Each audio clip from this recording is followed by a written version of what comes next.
खुशी के गीत गाए जा, ये जिंदगी है कौम की, तू कौम पे लुटाए जा।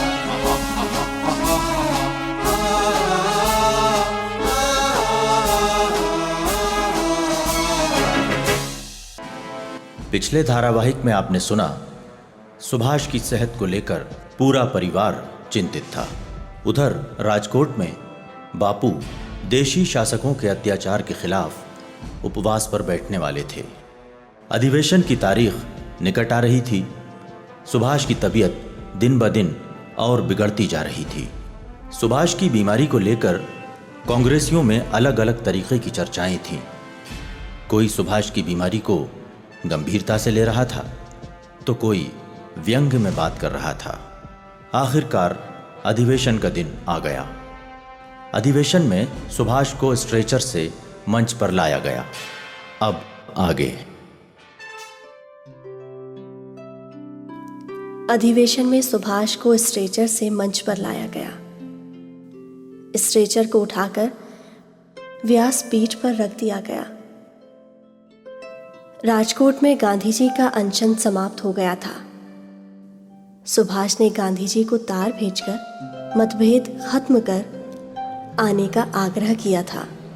सुभाष बाबू की जय, सुभाष बाबू की जय, सुभाष बाबू की जय, सुभाष बाबू की जय, गांधी जी जिंदाबाद, गांधी जी, सरदार पटेल जी, राजेंद्र बाबू, गोविंद पंत जी, आप मंच पर आ जाइए।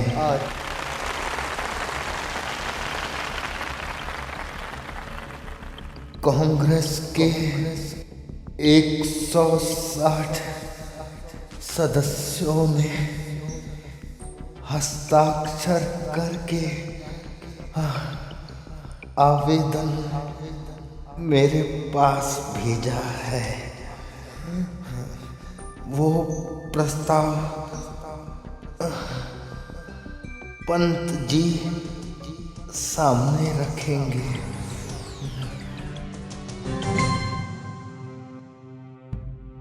कांग्रेस विगत कार्य समितियों के प्रति अपना विश्वास व्यक्त करती है।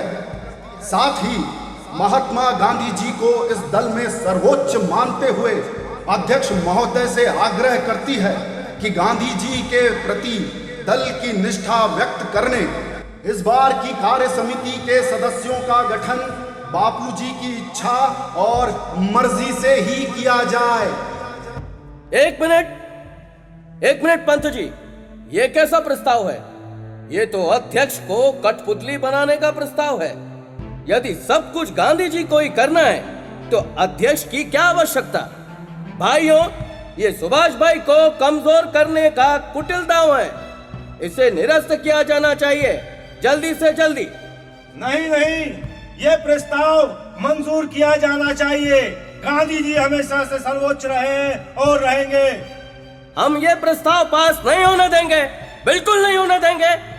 ये तो दल में लोकतंत्र की हत्या होगी। ये प्रस्ताव बिना पूर्व सूचना के लाया गया है।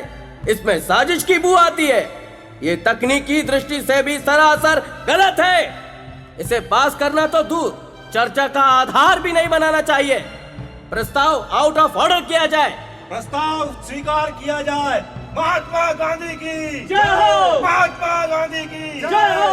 गांधी जी हमेशा सर्वोच्च पद पे रहे हैं, वही निर्णय लेंगे। क्यों भाइयों? बिल्कुल प्रस्ताव स्वीकार किया जाए। ये प्रस्ताव पास बिल्कुल नहीं होने देंगे, किसी हालत में नहीं होने देंगे। गांधी जी ने कोई कठपुतली नहीं है। अध्यक्ष जैसा चाहेंगे वैसा चाहेंगे। नरीमान, ये प्रस्ताव गांधी जी का है। नरीमान, गांधी जी ये प्रस्ताव रखेंगे, उनको पूरा अधिकार है। गांधी जी जो चाहेंगे वही होगा। वही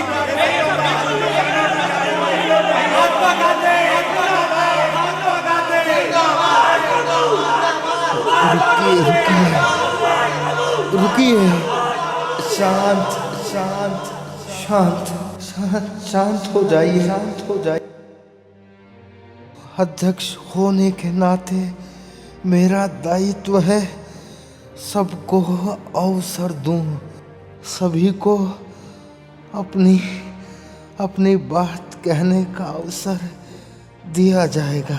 हम ये प्रस्ताव पास नहीं होने देंगे, बिल्कुल नहीं होने देंगे। शांत शांत शांत हो जाइए। अरे किन लोगों को अवसर देना चाहते हो सुभाष भाई आप? हाँ? इस प्रस्ताव से आपको खत्म करने की साजिश हो रही है। मैं जानना चाहता हूँ इसे चर्चा में लिया ही क्यों गया? मेरे विरोध में ही क्यों ना हो, लेकिन हर एक को अवसर दिया जाना चाहिए।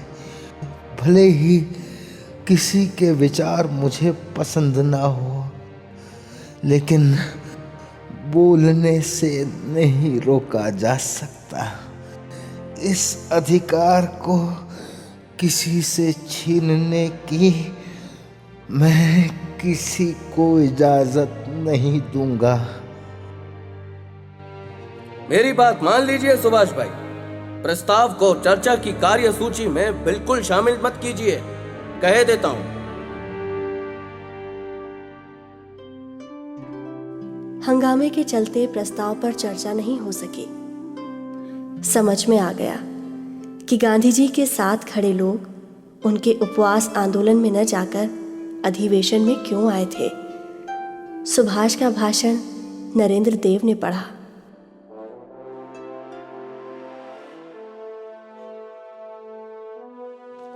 मित्रों, मैं सबसे पहले बापूजी को आज राजकोट के अनशन की समाप्ति की बधाई देता हूं। विश्व में आज लोकतांत्रिक व्यवस्था खतरे में है। लोकतंत्र का दम भरने वाले इंग्लैंड ने फ्रांस और जर्मनी के साथ हाथ मिला लिया है। म्यूनिख संधि के माध्यम से उससे दोस्ती कर ली है। ब्रिटेन और फ्रांस ने यूरोप की राजनीति से रूस को अलग करने के लिए जर्मन और इटली से नजदीकियां बढ़ाई हैं। विश्व के शक्तिशाली राष्ट्र हर रोज अपना रंग बदल रहे हैं। उद्देश्य केवल एक है, अपना स्वार्थ साधना। स्वार्थ स्वयं का स्वार्थ। पर हम सत्य अहिंसा की खोल में छिपकर अपनी नादानी से गुलामी के गुप्त अंधेरे से उजाले का रास्ता तलाश रहे हैं।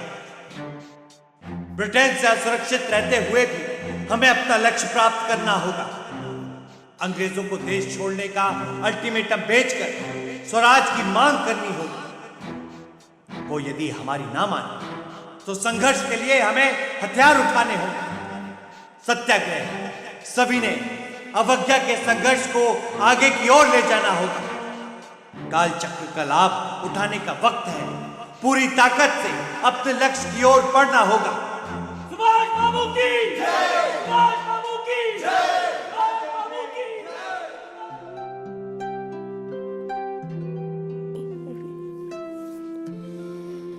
सुभाष ने बिस्तर पर ही पड़े पड़े अधिवेशन की कार्रवाई सुनी। उनकी आंखों से आंसू बह रहे थे। बीमारी ने खुले अधिवेशन में नहीं जाने दिया। उन्होंने मां प्रभावती के सामने अपने मन की बेचैनी बयां की। मैं कितना भागा हूं जब 10-15 हाथ की दूरी पर राष्ट्र का इतिहास रचा जा रहा है। मैं बिस्तर पर पड़ा हूं अपनी बीमारी के साथ।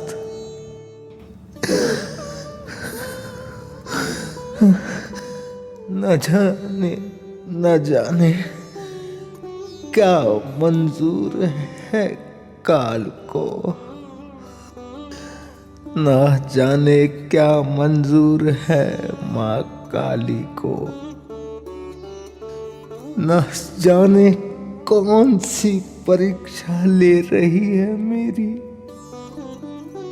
माँ रुक्ख को रमर छिलेटर माँ भालो रखी शुके। माँ काली सामर्थ्यवान बनाने के लिए तेरी परीक्षा ले रही है सुभाष। ये यातनाएं तुझे और शक्तिशाली बना देंगी। तू अपने उद्देश्य में कामयाब होगा बेटा। माँ अब कैसा है सुभाष?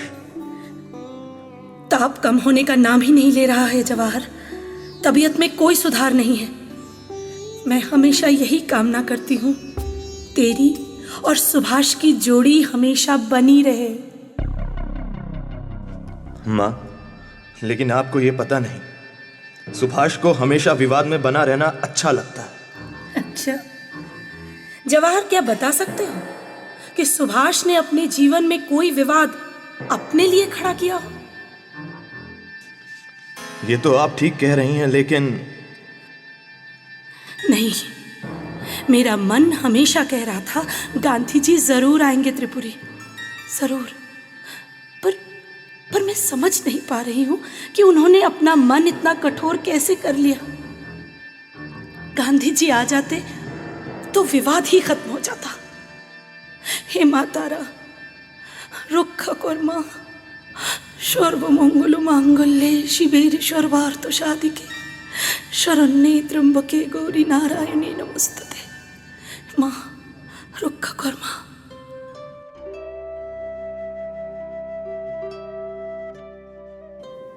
कार्यसमिति के गठन में गांधी जी के इच्छा का मान रखने के प्रस्ताव को लेकर गांधी जी और सुभाष गुट में कोई भी झुकने को तैयार नहीं था। अधिवेशन में हंगामे के चलते जवाहर अपनी बात तक नहीं रख पाए। गुप्त बैठकों और साजिशों के चलते अधिवेशन के अंतिम दिन मौलाना आज़ाद की अध्यक्षता में बहुमत के आधार पर पंत जी के प्रस्ताव को मंजूर कर लिया गया। इस सवाल को लेकर कांग्रेसी त्रिपुरी अधिवेशन से विदा हुए। अब सुभाष अध्यक्ष बने रहेंगे या अपने पद से त्यागपत्र दे देंगे?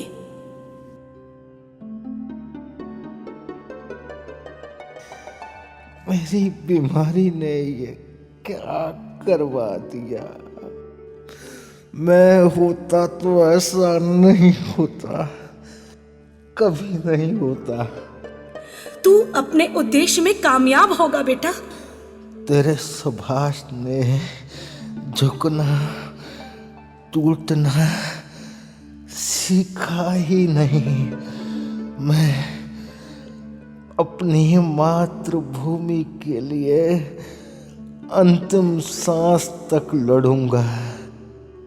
जीवन में अभी देश के लिए बहुत लड़ाइयाँ लड़नी है। कुछ भी हो माँ, कुछ भी हो माँ, लेकिन हटूंगा नहीं। अहिंसा को बलि लेनी है तो ले। दिल पर घाव है ये अलग बात है कि रक्त किसी को दिखाई नहीं देता।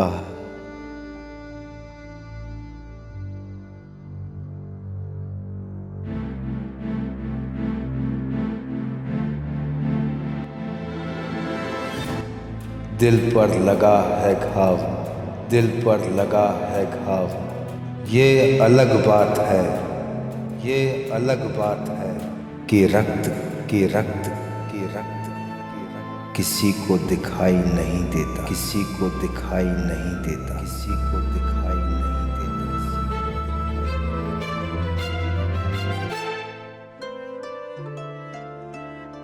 कांग्रेस में आया तूफान कम होने का नाम नहीं ले रहा था। ऐसे में सुभाष ने जवाहर से मुलाकात कर अपने मन की गांठें खोली। एक ओर जहां सुभाष की बातों में तलखी थी, वहीं जवाहर किसी तरह गांधी जी की सलाह पर कार्यसमिति के सदस्य तय करने और अध्यक्ष पद से त्यागपत्र वापस लेने की वकालत कर रहे थे। दोनों मित्रों की मुलाकात में उनकी अपनी अपनी नाराजगी सामने आई। जवाहर भाई, मैं पिछले दरवाजे से अध्यक्ष बनकर नहीं आया हूं। कांग्रेस प्रतिनिधियों ने मुझे चुना है, फिर गांधी जी क्यों नाराज है? इसीलिए ना मैंने उनकी बात नहीं मानी, डॉक्टर सीतारामैया को अध्यक्ष बनने नहीं दिया। क्या कांग्रेस में लोकतांत्रिक व्यवस्था के कोई मायने नहीं है?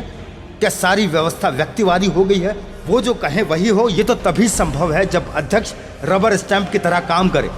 मैं बहुत अच्छी तरह समझ रहा हूँ गांधी जी के राजकोट अनशन के मायने।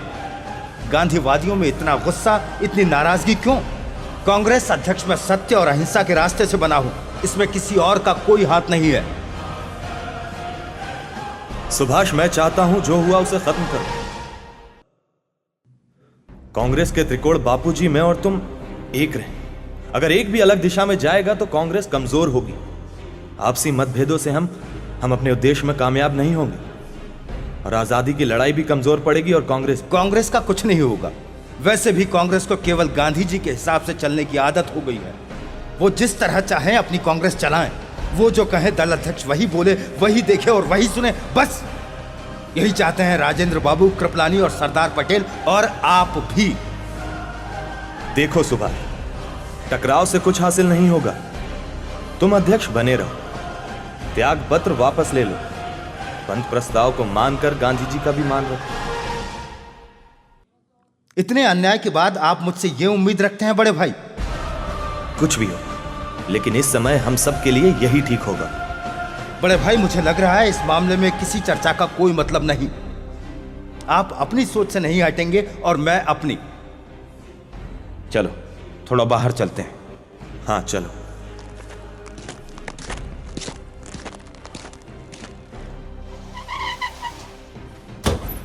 आओ गाड़ी में बैठो सुभाष। आइए बैठिए।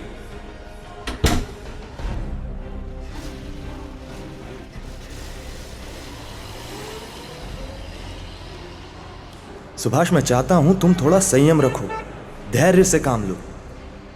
इतना सब होने के बाद आप मुझसे कह रहे हैं कि मैं संयम रखूं?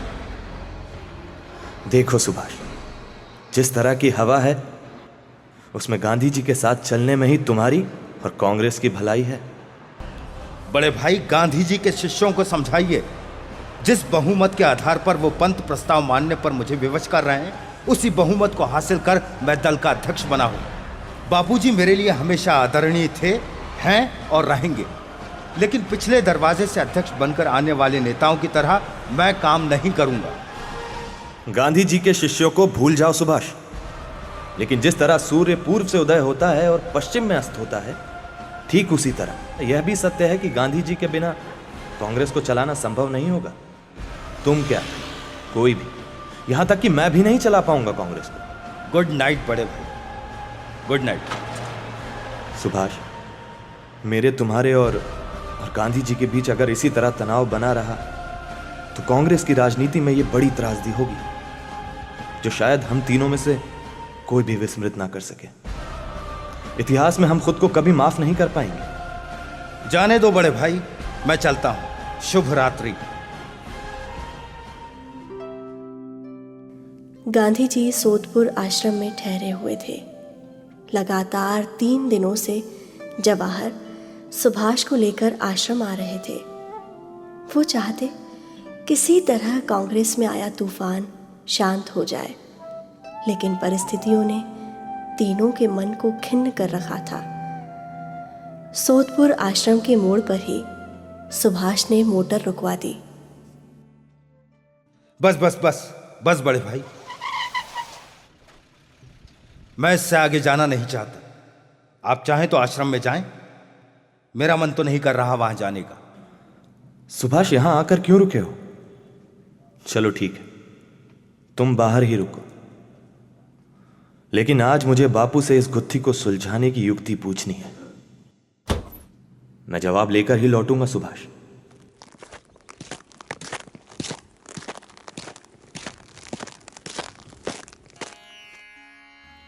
बापूजी प्रणाम। आओ जवाहर, आओ। कैसे आना हुआ? बापू, आज कांग्रेस कार्य समिति का अंतिम दिन है। सुभाष ने त्याग पत्र दे दिया है। अब आप। मैं क्या करूं जवाहर? कांग्रेस में जो हो गया है वो बहुत है।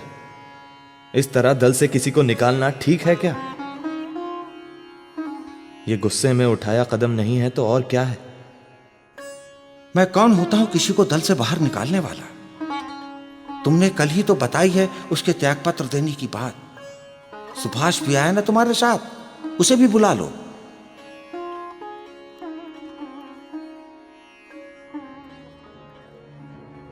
बापूजी प्रणाम। अरे यहां तक आए थे तो बाहर ही क्यों रुक गए? ये सब तो चलता रहता है। दल और आश्रम दो अलग अलग अर्थ रखते हैं। यहां आने में क्या मन भारी करना? सुभाष, मैं चाहता हूं तुम अपनी कार्य समिति का गठन खुद करो। हाँ, मैं चुनता हूं अपनी कार्य समिति, चलाता हूं कांग्रेस को। मैं चुनाव जीतकर अध्यक्ष बना हूं। फिर क्या बात है जो त्यागपत्र दे दिया? आपके शिष्यों ने पंत प्रस्ताव से मेरे हाथ बांध दिए हैं। यदि मैं कार्य समिति सदस्यों के नाम तय करता हूं तो अधिवेशन में पारित उस प्रस्ताव का क्या होगा जिसमें आपकी सलाह से चयन करना है? इस तरह की रुकावट खड़ी करने के क्या अर्थ है? सीधे सीधे ये क्यों नहीं कह देते कि देश ने भले ही तुम्हें अध्यक्ष चुना हो, लेकिन हम लोग तुम्हें अध्यक्ष नहीं मानते। प्रणाम बापूजी, चलता हूं।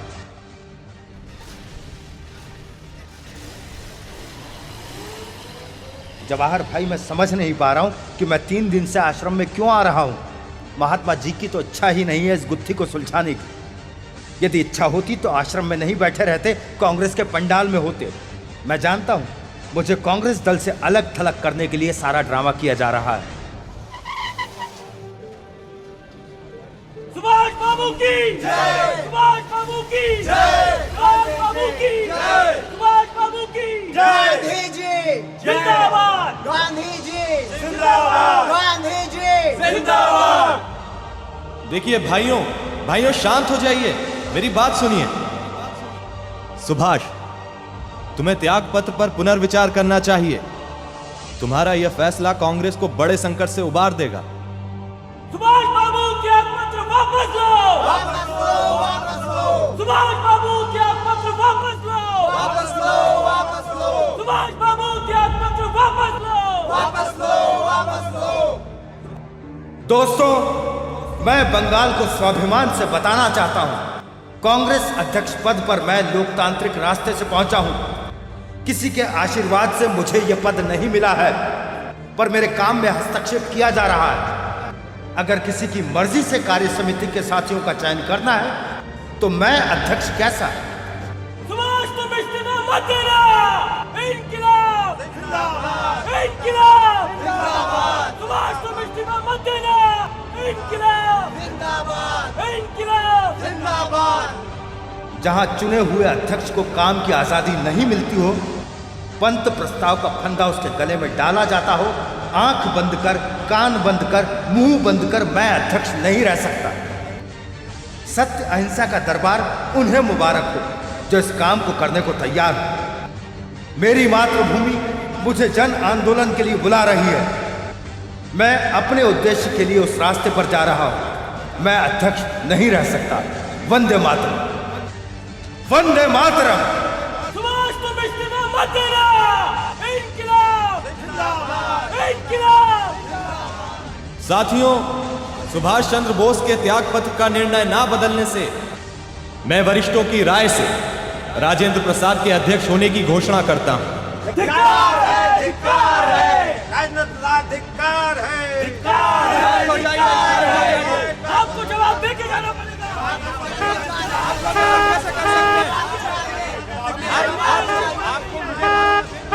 अरे अब कहाँ गए आपके सीता रमैया? राजेंद्र बाबू किस लिए? आप लोगों को बाहर नहीं जाने देंगे, बस बिल्कुल नहीं जाने देंगे। हट जाइए मैं कहता हूं, वरना ठीक नहीं होगा। कैसे ठीक नहीं होगा? आपको रुकना पड़ेगा, जवाब देना पड़ेगा आपको। आप लोग किसका रास्ता रोक रहे हैं? राजेंद्र बाबू, कृपलानी और मेरा? देखिए, हट जाइए रास्ते से। बंगाल के बेटे के साथ अन्याय करने वालों का रास्ता रोक रहे हैं हम। चुने हुए नेता को हटने पर मजबूर करने वालों का रास्ता रोक रहे हैं हम। अहिंसा की दुहाई देने वालों की वैचारिक हिंसा से शिकार करने वालों का रास्ता रोक रहे हैं हम। जवाब देना पड़ेगा। हट जाइए आप लोग, हट जाइए आप लोग, हटिए, हटिए। अपने सुभाष के कहने पर धक्का मुक्की नहीं कीजिए जवाहर और राजेंद्र बाबू के साथ। हटिए, यह मैं कतई बर्दाश्त नहीं करूंगा। किसी ने एक कदम और आगे बढ़ाया तो ठीक नहीं होगा। शांति से काम दो। चलिए, जाने दीजिए।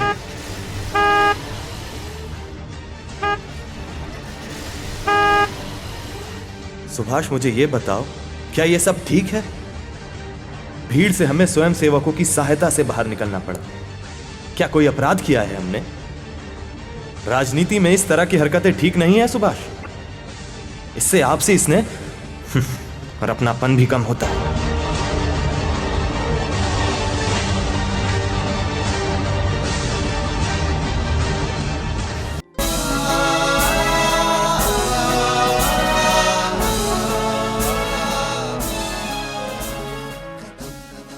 प्रस्तुति स्वराज संस्थान संचालनालय, मध्य प्रदेश शासन संस्कृति विभाग द्वारा।